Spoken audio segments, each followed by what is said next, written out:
Hi guys, welcome back to my channel. If you're new here, my name is Bianca. So today we are not doing a haul, but I just wanted to, have a little chat so you guys could get to know me a little bit. So today I'm going to be talking about my childhood and what it was like growing up with South African family. Um, so um, my family is originally from South Africa. Um, both my parents and my siblings were born there, but my parents came over here right before I was born. And so I was U.S. born or whatever. So we moved to North Carolina when I was about one, I believe. And we've been in the same house ever since. But so basically, growing up, I only had my parents and my two siblings because all of my extended family was still in South Africa. Um, all my uncles, my aunts, my cousins, my grandparents, everybody. It was just the five of us here. Um, and so I have a weird understand. I don't even know if it's an understanding, but I have a weird concept of family. So like not having anybody here, I felt like I was alone a lot of the time. So I like tried to make friends as I could. Um, but like growing up, it was really weird for me to hear like my friends were going to see their grandparents or they were going to hang out with their cousins or something because like I never really had anybody like that. So even now, being as old as I am, when I'm around like my friends or my boyfriend and they have their family with them, I get kind of weird because I don't know how to act because I never really had that kind of family with me. Um, so I just find it kind of weird that it's just me though. I know like it's not actually weird. It's just me. But so I was had trouble like understanding families and stuff. So right now my family is visiting, and um, just my aunt, uncle, and my grandma.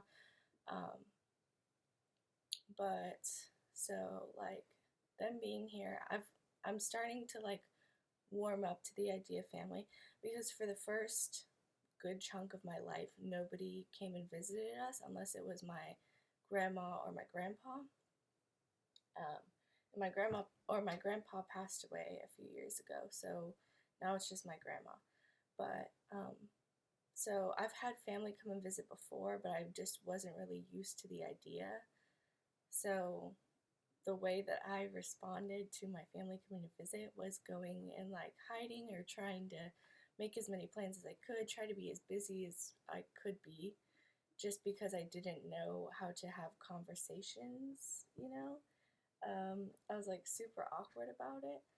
Um, but now I'm starting to, um, warm up to the idea of it. Like this morning, I went downstairs after waking up. Usually, I just hide in my room, but this time I went downstairs.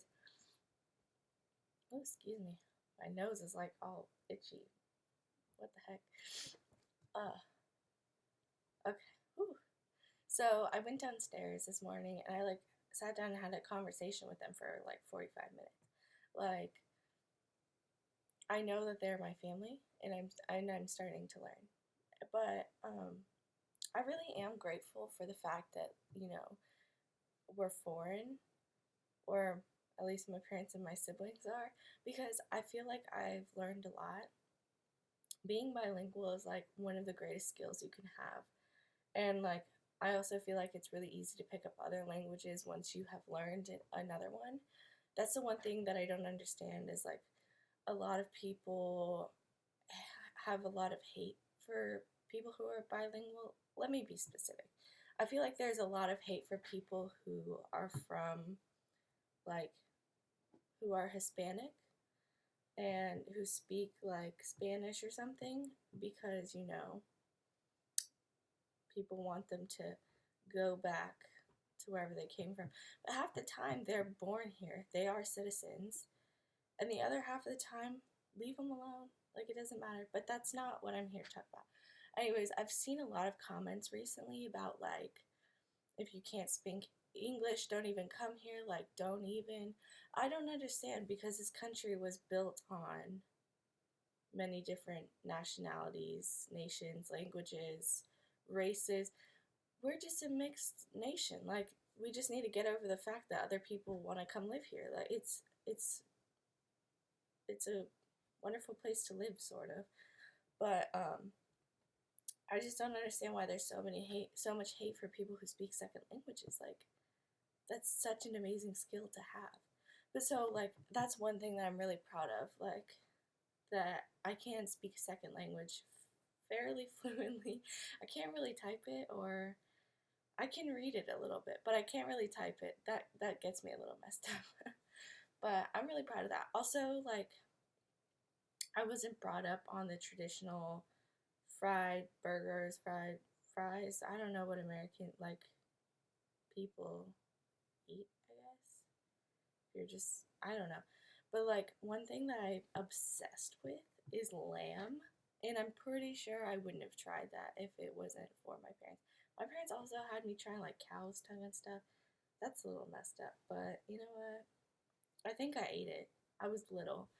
But, and it, the one good thing about this also is that there are a fair amount of South Africans who live in this area, which is kind of surprising because there aren't very many of us left. But there are a fair amount of people living here now.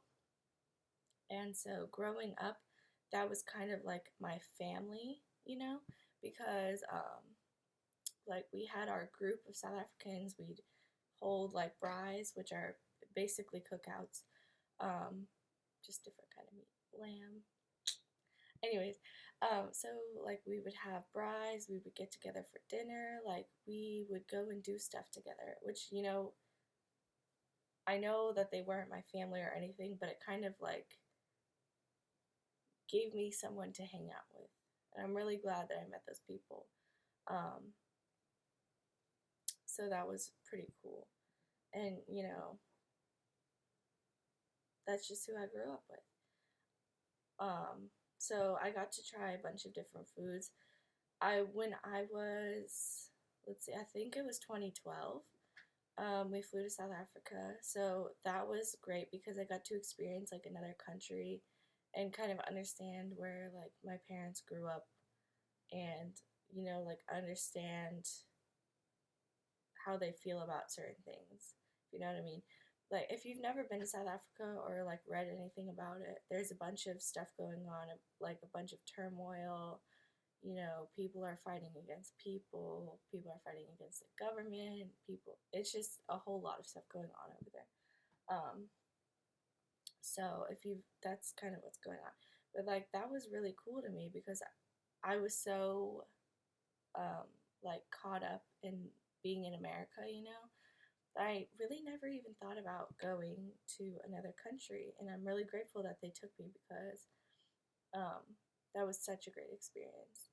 Now, like, one of the things that I was really upset, or not upset about, kind of sad about, is like growing up, I didn't watch all the traditional, like, I didn't have a traditional American childhood. There was a lot going on. So I never saw the Disney princess movies. I've seen Ariel, or oh crap, what's it called? The Little Mermaid. I've seen The Little Mermaid. Um, I've seen Mulan. I've seen Moana just because that's like a relatively new kind of deal. Um, but yeah, other than that, like I haven't seen Cinderella or Snow White or The Beauty and the Beast. I have never seen any of those movies, and I'm kind of sad about it. I'm gonna have to binge watch those at some point. Anyways, other than that, though, like now that I'm in college, I am like seeing the way some people grew up, some other people grew up. Being on Twitter, there's a lot of people who are like, "Oh, did we have all the same childhoods and whatnot?" Because some of that stuff is like dead on. But anyways, so like that's my spiel for today. It's such a great experience to get to go to another country and see what other people's lives are like. I really suggest it if you can. I know it costs a lot of money, but I really suggest it. And if you could learn another language, if you're already bilingual, that's amazing. Trilingual, quadlingual, is that four languages? I don't know. Multilingual, let's go with that. Learning another language is fantastic. Going to see another country is fantastic. Just trying to see what other people's lives are like, because I know sometimes it feels like we're the only place, you know what I mean? But so just try to reach out to other folks. That's just my whole point. I am grateful for growing up that way, but there's some things that I kind of missed out on that I kind of wish I didn't. Okay, well, that's my talk for today. Next week, I will be doing some type of Fashion Nova haul, which I'm really excited about because I've never ordered from them before. So I'm honestly really excited about that. And then I am actually about to leave for my trip to Asheville, so that's really exciting. Please follow me on Instagram, making_mini_b. And then my original Instagram, which is Bianca_Van Dyke. So please follow and subscribe, like the video, if you made it this far. I know it's just a lot of talking. But I hope you guys have a wonderful weekend, and I will see you next week.